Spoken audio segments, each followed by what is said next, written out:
तो ब्रेक के बाद आपका एक बार फिर स्वागत है। तो लोकसभा चुनाव के दूसरे चरण की वोटिंग लगातार जारी है। न्यूज 24 पे कवरेज भी लगातार जारी है और 3 बजे तक के आंकड़े हमारे पास आ चुके हैं। किन किन राज्यों में कितनी फीसदी वोटिंग हुई है, टीवी स्क्रीन पे आपको हम बड़ी खबर दिखा भी रहे हैं कि किस तरह से बिहार में 3 बजे तक 44.24% मतदान हो चुका है। महाराष्ट्र की बात करें तो वहां पर 43.01% वोटिंग हुई है। यूपी के जो आंकड़े सामने आए उसमें दोपहर 3 बजे तक 44.13% वोटिंग हुई है। मध्य प्रदेश में 3 बजे तक करीब 47% वोट वहां पर हो चुका है। पश्चिम बंगाल में 60% को क्रॉस कर गया आंकड़ा। दोपहर 3 बजे तक का जो आंकड़ा निकलकर सामने आया। इस सबके बीच असम में भी 60% से ज्यादा वोटिंग हुई। छत्तीसगढ़ को लेकर हम बात करें 3 बजे तक 61.92% यानी करीब 62% वोटिंग वहां हुई है। कर्नाटक में करीब 51% वोटिंग हो चुकी है। त्रिपुरा में करीब 69% वोटिंग, यानी कि नॉर्थ ईस्ट का हम जिक्र करें, चाहे वो असम हो, त्रिपुरा हो, यहां पर लगातार वोटिंग जो परसेंटेज है वो 60 को क्रॉस कर गया दोपहर 3 बजे में ही। रवि, साफ तौर से अब देखना यह है कि जब एक फाइनल आंकड़ा आएगा शाम 6 बजे वोटिंग खत्म हो जाएगी। पहले चरण में काफी कम मतदान हुआ था, उसके बाद कई तरह की आशंकाएं, अटकलें लगाई जाने लगी थी कि इस कम मतदान का इन चुनावों पे क्या असर पड़ेगा। लेकिन बहुत इंपॉर्टेंट हो जाता है दूसरे चरण में भी क्या वही रुझान रहता है जो पहले चरण में रहा था। लेकिन बहरहाल अभी लोग मतदान बूथों पर पहुंच रहे हैं, लगातार वोटिंग कर रहे हैं। ठीक है, महाराष्ट्र की अमरावती एक हाई प्रोफाइल सीट है। वहां से पिछले चुनाव में निर्दलीय जीती थी नवनीत राणा, इस बार बीजेपी के टिकट पर चुनाव मैदान में। सुनते हैं वो क्या कह रही हैं। नवनीत राणा निकली हुई है अपने मतदार संघ में। सही तरह से चुनाव हो रहे कि नहीं हो रहे। रवि बाबू हमारे साथ है। सर, सबसे पहले कहा जाता है कि एक सफलतापूर्वक पुरुष के पीछे महिला का हाथ होता है, लेकिन हम देख रहे हैं कि मैम की सक्सेस के लिए आप चट्टान की तरह उनके साथ खड़े हो। क्या कहेंगे, बड़ा दिन है मैम के लिए? नहीं, बिल्कुल एक महिला की ताकत, एक महिला शक्ति की ताकत और महिला को आगे करने का काम हर पुरुष ने करना चाहिए। महिला परिवार की सबसे बड़ी घटक रहती है। उसका सम्मान, मान और उसके आगे बढ़ाने का काम हर व्यक्ति ने करना चाहिए। और मुझे लगता है उनमें जो क्वालिटी है उसको छुपाने की जगह बाहर निकाल के अगर उनको ताकत दी तो मुझे लगता है वो महिला का सम्मान माना जाएगा। वो सम्मान हमने महिला किया है। नवनीत जी, जब हनुमान चालीसा का किस्सा हुआ था, जेल भी आप गए थे 10 दिन के लिए, सर आपके साथ खड़े हुए थे। आज जब बहुत बड़ा दिन है आपके लिए, क्या कहेंगे? मैं यही बता सकती हूँ कि इस देश के प्रति जो डेडिकेशन मेरे नरेंद्र मोदी जी का है, उसी के लिए रवि जी और हम काम कर रहे हैं। तो मुझे लगता है एक लाइफ पार्टनर ने कैसा होना चाहिए। आपने कहा कि एक पुरुष के सक्सेस के पीछे महिला का हाथ होता है, पर मेरे पीछे, मेरे इस मतदार संघ के बहुत सारे पुरुष और मेरे जीवन साथी का बहुत बड़ा योगदान मेरे पीछे है। महिलाओं का तो है, पर पुरुषों का भी बहुत बड़ा योगदान मेरे साथ है। शरद पवार, संजय राउत, उद्धव ठाकरे, राहुल गांधी, ये ऐसे 4 नाम है जो आपके मतदार संघ में आके आपके खिलाफ प्रचार किए हुए हैं। क्या कहेंगे, माहौल पूरी तरह से आपके खिलाफ बनाने की कोशिश की गई है? मैं इतना ही बता सकती हूँ, मैं देश का इलेक्शन लड़ रही हूँ और दिल्ली के लोगों को, बड़े नेताओं को गली तक आने की जरूरत पड़ रही है। तो मेरी अमरावती का बहुत बड़ा अभिनंदन है काका, अभिनंदन है। और उसी तरीके से हम काम कर रहे हैं। आखिरी सवाल मैडम, पिछली बार आप 1 लाख से भी ज्यादा वोट्स का अंतर था जीत में, इस बार भी वो चीज दोहराएगी?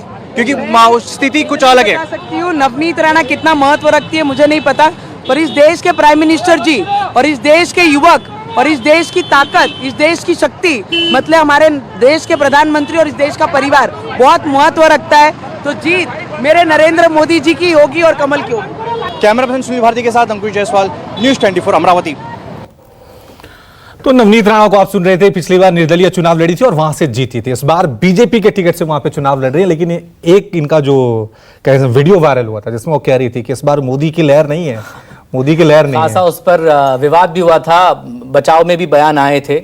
लेकिन अश्विनी चौबे को सुन लेते हैं। अश्विनी चौबे क्या कह रहे हैं। इस बार टिकट भी कट गया है, इससे पहले सांसद रहे, मंत्री रहे। अश्विनी चौबे इस वक्त हमारे साथ सोनी चौबे हैं, जिन्होंने अपना मत के अधिकार का इस्तेमाल कर वो मतदान केंद्र से बाहर निकले हैं। सर, ये बताइए क्या माहौल दिख रहा है? सर, क्या माहौल दिख रहा है इस बार, अगर भागलपुर की बात करें या पूरे बिहार की बात करें? माहौल बहुत अच्छा है बिहार में। जब पूरा देश में 400 पार है तो बिहार का जो लक्ष्य है वो भी पार करेंगे। चेहरे चाल चरित्र को बनाए रखना, यही राजनीति में सबसे बड़ी बात होती है। लेकिन इसके पहले आप उम्मीदवार भी रहते थे और वोट करने भागलपुर भी आते थे, तो खुशी दुगनी दिखती थी। थोड़ी सी खुशी कम हो गई है इस बार। मुझे आपने पहले से भी चश्मा उतार के भी देख लो और चश्मा पहन के भी देख लो। गर्मी है, धूप है, इसलिए चश्मा पहना हो। अंदर गम तो होगी था ना थोड़ी, अगर उम्मीदवार रहते नहीं, पार्टी मौका अगर मैंने 7 बार निश्चल भाव से लोकतंत्र का पुजारी होने के नाते लोकतांत्रिक शक्ति को जगाया। हम जेपी आंदोलन के एक सिपाही रहे। मैंने जेल और जवानी के अंदर अपनी जवानी को जेल में बिताया। मैंने सब प्रकार के लोहे के गर्म सलाखे दागे गए इस धरती, इस धरा पर, इस शरीर पर, और मैंने आह नहीं किया। मैंने उस समय भी झुकने का काम नहीं किया। मैं मौत के मुंह में चला गया था, फिर भी फुलवारी सिर्फ जेल कांड 2 जुलाई 74 का वो कांड, जेपी रो पड़े थे उस घटना को लेकर के, लेकिन मैं कभी सिसका नहीं। और मैंने कहा कि लोकतंत्र जब तक मजबूत नहीं होगा, लोकतांत्रिक शक्ति मजबूत नहीं होगा, ये राजनीति हो, राज करे और नीति धर्म का पालन ना करे, वो राजनीति वैधव्य के समान होता है। और इसलिए राष्ट्र नीति के लिए आगे बढ़ते रहिए। मैं राष्ट्र निर्माण के लिए बचपन से संघ का स्वयंसेवक रहा हूँ, और मैं संघ का स्वयंसेवक, विद्यार्थी परिषद का, जेपी आंदोलन का, पटना विश्वविद्यालय छात्र संघ का अध्यक्ष, और जब भी मैं चुनाव लड़ा सभी जातियों को लेकर लिया। पार्टी से कोई चाहत नहीं है, पार्टी से कोई चाहत नहीं, कोई चाहत नहीं। मैं आत्मसम्मान के साथ आत्मनिर्भर भारत बनाना चाहता हूँ। एक आखिरी सवाल बिहार की जनता ये जानना चाहती है कि आपकी नई भूमिका क्या होगी पार्टी में, बीजेपी में। भाई ये भूमिका तो पार्टी तय करती है ना, मैं थोड़े तय कर। मैं राष्ट्र निर्माण में लगा हूँ, लोकतंत्र की शक्ति को मजबूत करने के लिए, और जेपी आंदोलन का सिपाही होने के नाते भ्रष्टाचार, परिवारवाद, वंशवाद, सत्ता ना हो भ्रष्टाचारी, हम पर भी ये जिम्मेवारी लोकतंत्र में इस शक्ति को जगाते रहना। कैमरामैन ऋषि के साथ सौरभ कुमार, भागलपुर, न्यूज़ 24। तो यूपी की 8 सीटों पर भी आज मतदान हो रहा है। अलीगढ़ सांसद सतीश गौतम से हमारे संवाददाता ने बातचीत की है, क्या कुछ कहा सुनिए। सतीश गौतम है, वोट कास्ट करके आए। सतीश जी, आपने अपना मतदान कर दिया और इस बार हालांकि आप तीसरी बार मैदान में, सबसे बड़ी चुनौती क्या है? देखिए, कोई चुनौती कोई नहीं, ये राष्ट्र का चुनाव है, जनता जानती है, ये देश का चुनाव है। इतना आश्वस्त किस आधार पर कि चुनौती नहीं है? चुनाव में कुछ ना कुछ तो चुनौती होती है। चुनौती क्यों नहीं, उसका कारण है, जब राष्ट्र की बात होती है, मोदी जी को सब लाइक करते हैं, योगी जी को सब लाइक करते हैं, उसी के लिए राष्ट्र को देख रहे हैं सब लोग। अब जब हमारे देश का बच्चा 2 देशों में युद्ध होता है, वो तिरंगा लेके चलता है तो तोपों की नालें बंद हो जाती हैं, क्यों? ये भारत का बेटा है, ये मोदी का नेतृत्व है। ये मोदी के नेतृत्व की वजह से अलीगढ़ से भी कमल खिल रहा है और 400 पार हो रहे हैं और यहाँ पर 4 लाख पार हो रहे हैं। देखिए, जमीनी सच्चाई, जाति समीकरण भी है और उसी में 4 जाति हैं इस देश में, 4 जाति, महिला, युवा, किसान। मैं कह रहा हूँ कि सेंधमारी हुई है, बीजेपी के कैंडिडेट बीएसपी में जाके चुनाव लड़ रहा है, तो उससे आपको दिक्कत हो सकती है। वो खुद स्वयं कह चुके हैं, कोई भाजपा का वही नहीं था प्रत्याशी, कोई भाजपा का कार्यकर्ता ही नहीं था, वो स्वयं उनके बयान है। और किन की बात करें, ढूंढे नहीं मिलेंगे शादी में, ढूंढे। अलीगढ़ में मुस्लिम मतदाता भी भारी संख्या में है, तो ऐसे में आपको नहीं लगता कि कहीं उससे दिक्कत होगी? क्या वो समीकरण को कैसे साधेंगे? जब संयुक्त चुनाव हुआ था, मैं 2,40,000 से जीता था, जब सब एक थे, और जो दूसरे प्रत्याशी खड़े हैं वो भी मेरे साथ 2 बार चुनाव लड़ चुके हैं, उससे क्या फर्क पड़ता है? जब मैं 2,40,000 से जीता था, जब आंधी थी, वो कहते सारे एक हो गए, अब क्या होगा? जब 2,40,000 से पहला चुनाव, 2,90,000 से, अब का चुनाव 4 लाख से। धन्यवाद। तो अलीगढ़ के सांसद सतीश गौतम अपना मतदान करने के बाद पूरी उम्मीद यही जता रहे हैं कि इस बार भी भारी मतों से जीतेंगे। हालांकि ये इनका दावा है और भारी संख्या में लोग हालांकि सुबह सुबह से आ रहे हैं, अपना वोट कास्ट कर रहे हैं। तो ये अलीगढ़ की तस्वीर है। कैमरामैन अविनाश राणा के साथ प्रशांत देव, न्यूज़ 24, अलीगढ़।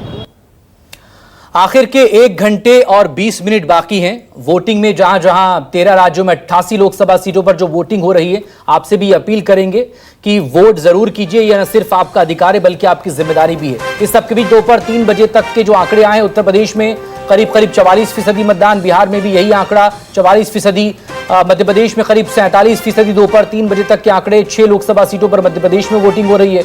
पश्चिम बंगाल में 61% के आसपास मतदान हुआ है। राजस्थान में 50% मतदान दोपहर 3 बजे तक का हुआ है। राजस्थान में तो पहले फेज में 12 सीटें हो गई, दूसरे फेज में 13 सीटें, कुल 25 लोकसभा सीटें राजस्थान का चुनाव आज संपन्न हो जाएगा। रवि, पिछली बार बीजेपी ने पूरी तरह से क्लीन स्वीप किया था वहां पे, इस बार क्या नतीजे रहते हैं ये देखने वाली बात है।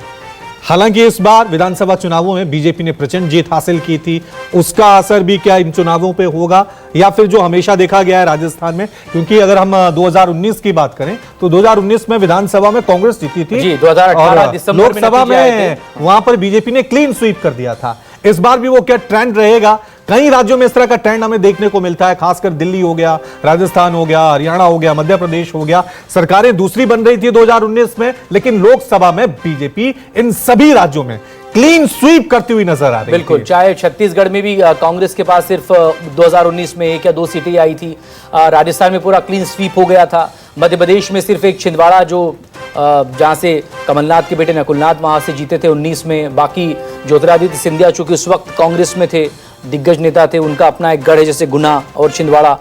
14 में ये 2 गढ़ बचे थे, 19 में सिर्फ 1 गढ़ बचा था कांग्रेस के पास, 28 सीटें 29 में से बीजेपी ले आई थी। सबसे दिलचस्प कहें कि जो सियासी जंग चल रही है वो महाराष्ट्र में। बिल्कुल, एक तो लोकसभा चुनाव है, दूसरा हर रीजनल पार्टी के 2 फ्रैक्शन है वहां पर। एनसीपी 2 धड़ों में, शिवसेना 2 धड़ों में। असली और नकली की जो लड़ाई चल रही है महाराष्ट्र में, वो ये चुनाव तय करेगा। बिल्कुल, यानी असली शिवसेना कौन है? उद्धव ठाकरे वाली असली शिवसेना है या एकनाथ शिंदे वाली असली शिवसेना है?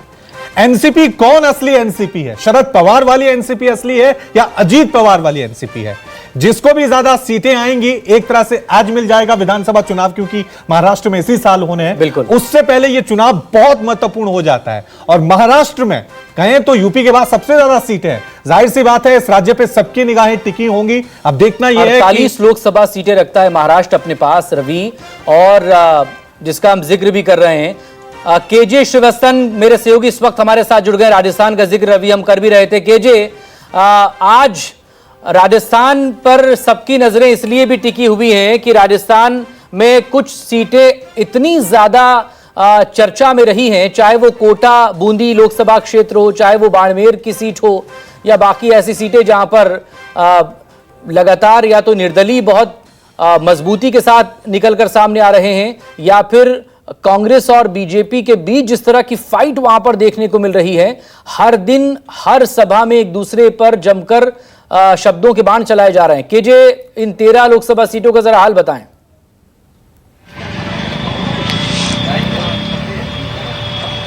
जी देखिए, सबसे पहले तो मैं आपको लोकतंत्र के वोटिंग की एक बेहतरीन तस्वीर दिखाता हूं। ये एक वृद्ध माता जी हैं, व्हील चेयर पर बैठ के वोट डालने आई है। इतनी कड़कड़ाती धूप, यानी कि 41 डिग्री सेल्सियस की धूप में जब बुजुर्ग वोट डालने आ सकते हैं तो युवाओं को सोचना चाहिए, या जो ऐसे मतदाता जो वोट डालने आ सकते हैं लेकिन नहीं आते, उन्हें सोचना चाहिए कि आखिरकार वे घर से बाहर क्यों निकलते। माता जी, आपकी उम्र कितनी है? उम्र 80 साल की है। वोट दे दिया? वोट दे दिया। क्या सोच के दिया इस बार वोट? वोट दिया ये कोई सहायता हुआ तो कोई तो गरीब की सहायता के लिए वोट दिया आपने सोच के। आपने भी दिया मतलब वोट? हाँ, गरीबी के लिए सहायता है। तो गरीब की सहायता कैसे? देखो, अब मैं पहले एक बार आपको बाड़मेर की तस्वीर दिखाता हूँ। ये देखिए, गंदा नाला यहाँ से जा रहा है। नेता चाहे तो इसे बंद कर सकते हैं यहाँ से आने जाने का, क्योंकि ये स्कूल है, बच्चे जब आते हैं तो इसी गंदे नाले से होकर इन्हें गुजरना पड़ता है। तो ऐसे में ये जो तस्वीरें हैं, कहीं ना कहीं आपने भी वोट दे दिया? हाँ, दे दिया। आपके बाड़मेर की यही हालत है क्या? इस तरह से खुला नाला, टूटी फूटी सड़क? इसमें तो आप कुछ कर सकते तो कर सकते। नेता लोग काम करते हैं कहीं? मुझे तो नहीं लग रहा है। नेता लोग काम नहीं करते, मतदाता कहना। अब आपके सवाल पे मैं आता हूँ। आपने पूछा 13 सीटों का गणित है। 13 सीटों पर जब 12 सीटों पर पहले दौर का चुनाव हुआ था, वोटिंग हुई थी, तो उस वक्त वो 12 सीटों पर मतदान प्रतिशत कम था। लेकिन आज कड़ाके की धूप के बाद और बांसवाड़ा वाले इलाके में यदि मैं बात करूं तो वहां पर तेज बारिश के बाद भी आज मतदाता काफी सारे वोट डालने निकले। 3 बजे तक का यदि सरकारी आंकड़े की बात करें तो तो 50% वोटिंग हो चुकी थी और अब इसके और भी बढ़ने की संभावना है। जो हाई प्रोफाइल सीट है उसमें 2 केंद्रीय मंत्रियों की किस्मत दांव पे लगी है। केंद्रीय मंत्री गजेंद्र सिंह शेखावत हैं और दूसरे कैलाश चौधरी जो कि बाड़मेर से चुनाव लड़ रहे हैं। 2 पूर्व मुख्यमंत्रियों के बेटे की किस्मत भी दांव पे लगी हुई है। पूर्व मुख्यमंत्री वसुंधरा राजे के बेटे दुष्यंत सिंह झालावाड़ से चुनाव लड़ रहे हैं, जबकि अशोक गहलोत के बेटे, पूर्व मुख्यमंत्री अशोक गहलोत भी, उनके बेटे वैभव गहलोत की किस्मत सिरोही, जालोर सिरोही से दांव पे लगी है। यानी कि हाई प्रोफाइल सीट है। ओम बिड़ला लोकसभा के स्पीकर हैं, कोटा से वे चुनाव मैदान में हैं।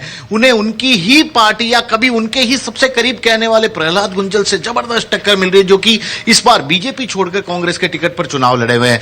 यानी कि बीजेपी की मुश्किलें उन तमाम जगहों पर बीजेपी में ही जो शामिल नेता थे, जो किसी न किसी कारण से पार्टी छोड़कर दूसरी पार्टी में शामिल हो गए, उनसे मिल रही है। यदि मैं बाड़मेर की बात करूं, क्योंकि इस वक्त मैं बाड़मेर में मौजूद हूं, और यहां पर की यहां के अगर बात की जाए तो यहां पर जो एक निर्दलीय प्रत्याशी है, वो निर्दलीय प्रत्याशी रविंद्र सिंह भाटी बार बार बीजेपी से टिकट मांग रहा था लेकिन नहीं दिया और उसने निर्दलीय चुनाव में टाल ठोक दिया। विधानसभा में भी निर्दलीय जीत के आए और अब लोकसभा के लिए भी। यानी कि बीजेपी को उसी के नेताओं की ओर से जबरदस्त टक्कर यहां पर मिल रही है। और ऐसे में बाड़मेर की सीट इसलिए भी हॉट सबसे बनी हुई है क्योंकि एक तो त्रिकोणीय मुकाबला है। यहां पर खली, कंगना राणौत, योगी आदित्यनाथ जैसे बड़े स्टार प्रचारक यहां पर आकर चुनाव प्रचार कर चुके हैं। तो ऐसे में देखिए, मतदाताओं की मैं तस्वीर दिखाता हूं, क्योंकि बाड़मेर का इलाका रेगिस्तानी इलाका है और इस रेगिस्तानी इलाके में कभी भी मतदाता इतने आसानी से बाहर नहीं निकलते, लेकिन यहां पर आपको मतदाता दिखेंगे काफी तादाद में खड़े हुए। महिलाएं भी देखिए यहां पर। आपने वोट दे दिया? हाँ, दे दी। क्या सोच के दिया? आपके बांसवाड़ा के बाड़मेर के विकास के लिए या ऐसे ही जिसको देना था दे के आ गए? नहीं, बाड़मेर के विकास के लिए। क्या क्या विकास चाहिए बाड़मेर में? और हर सुविधाएं चाहिए, क्या? जैसे पानी की, लाइट की, हर सुविधाएं चाहिए। ठीक है। आपके बाड़मेर में पानी वानी है? सब अच्छे से पानी आता है आपके घरों में? आता है, कभी आता है, कभी कभी आता है। कितने दिन में एक बार आ जाता है ये बता दो? 4 दिन में एक बार। 4 दिन में एक बार पानी नहीं है? आप पानी ऐसे क्यों नहीं है, लेकिन है, पर इतना जितना जरूरत है उतना नहीं। जितना जरूरत है। आपने भी वोट दे दिया? हाँ। सड़क टूटी हुई है, नाले से आ रहे हो, परेशानी नहीं होती? परेशानी होती है, नाले से आते हैं तब तो फिर नेताजी अगर काम करते हैं, कभी काम करते तो वो तोड़ते थोड़ी नहीं करते। तो इस बार क्या माहौल? आपने सुना होगा त्रिकोणीय मुकाबला है, 3 बड़े बड़े लोग खड़े हैं। हाँ, वो तो सुना ही है। तो किसके पक्ष में माहौल नजर आ रहा है?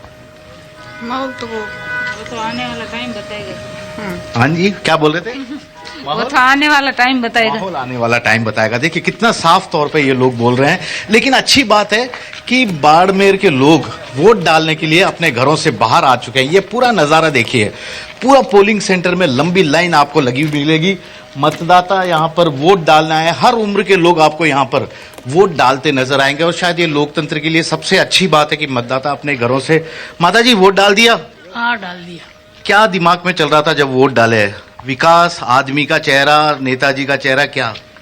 जो भी अच्छा करेगा उसका ही चेहरा दिखेगा, और किसका दिखेगा? अच्छे तो 50 साल से लोग चुन ही रहे थे। चुन रहे, जो भी होगा जो अच्छा ही होगा। आपने भी वोट दे दिया? क्या बाड़मेर को क्या चाहिए? पानी, सड़क, बिजली, क्या चाहिए ये बताओ? शिक्षा चाहिए सबसे पहले तो। स्कूलें हैं यहाँ पर? स्कूलों में अच्छी शिक्षा नहीं है। अच्छी शिक्षा नहीं है। लेकिन आपके यहाँ से जो चुनाव जीते थे वो तो केंद्र में मंत्री भी बने थे, लेकिन उन्होंने किया कुछ नहीं है। तो इस बार माहौल क्या लग रहा है? माहौल इस बार तो कांग्रेस का लग रहा है ऐसे।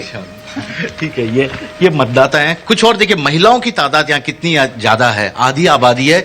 हर राजनीतिक दलों ने इन्हें साधने की कोशिश की थी और अब यही कारण है कि महिलाएं यहाँ पर, राजस्थान की महिलाएं घूंघट में आती हैं, फिर भी अपने मताधिकार का इन्होंने प्रयोग किया। आपने वोट दे दिया? हाँ, दे दिया। वोट दे रहे थे जब दिमाग में क्या चल रहा था? किसी आदमी का चेहरा, कमल का, मतलब कोई निशान चल रहा था क्या? या आपके सड़क वड़क की? तो स्कूल में सड़क भी नहीं बनी हुई आपकी? नहीं, अभी तक सड़कें वगैरह सही नहीं है। नहीं है बाड़मेर में कहीं भी? कई जगह सही है, कई जगह नहीं है। आपके घरों में पानी कितने दिन में आता है? पानी तो आता है, रोज आता है। हाँ, सड़क नहीं बनी हुई है। सड़क नहीं बनी हुई। हाँ, ठीक है। ये देखिए, ये मतदाता हैं, इनके अपने अपने अलग अलग विचार हैं, इन्होंने वोट डाला, सबसे बड़ी बात है। और ये खूबसूरत तस्वीर को मैं फिर दिखाता हूँ। एक स्कूल है, सरकारी स्कूल, यहाँ पर विकास की भी जरूरत है। विकास हुआ, ऐसा नहीं है कि विकास बिल्कुल नहीं हुआ है, लेकिन ये जितनी उम्मीद करते हैं जितना विकास इस इलाके का होना चाहिए, क्योंकि यहाँ का, मैं बाड़मेर का एक दिलचस्प वाकया आपको पहले बताता हूँ। 70 के दशक में यहाँ पे मुंबई से एक प्रत्याशी को लाकर कांग्रेस पार्टी ने उतारा था। जब उन्होंने यहाँ के रेगिस्तानी इलाके को देखा था तो उन्होंने ये कहा कि ये इलाका इजराइल जैसे लगता है, यहाँ पर तो अंगूर की खेती होनी चाहिए। बस अंगूर की खेती यहाँ पर मुद्दा बन गया और 2 बार लगातार वे यहाँ से सांसद चुन के चले गए। लेकिन जब विकास की बात आई तो यहाँ पर उसी हालात कोई ज्यादा सुधार नहीं हुआ।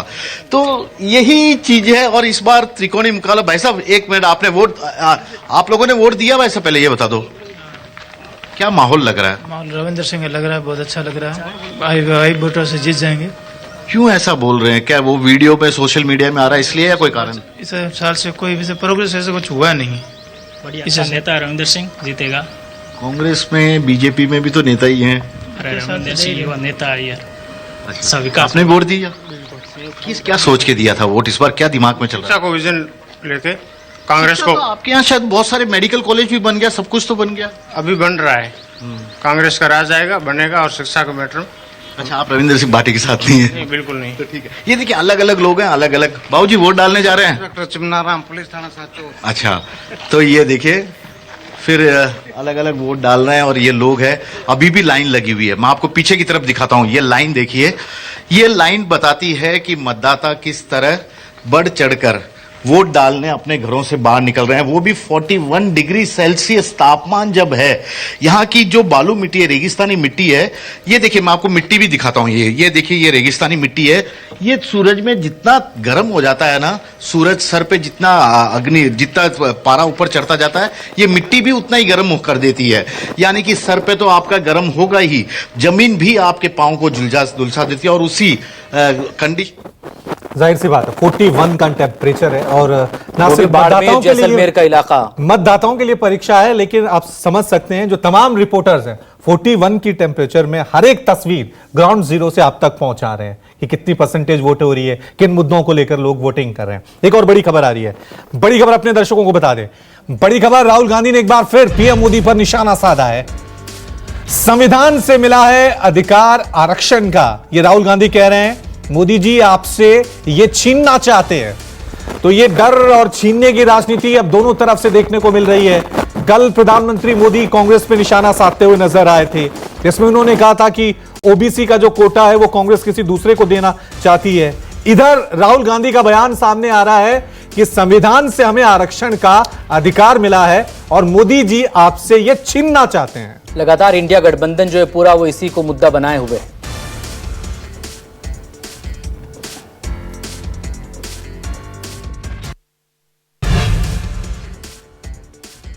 संविधान से हिंदुस्तान के लोगों को अधिकार, उनकी आवाज और आरक्षण मिला है। संविधान से पहले राजा महाराजा हिंदुस्तान पर राज करते थे।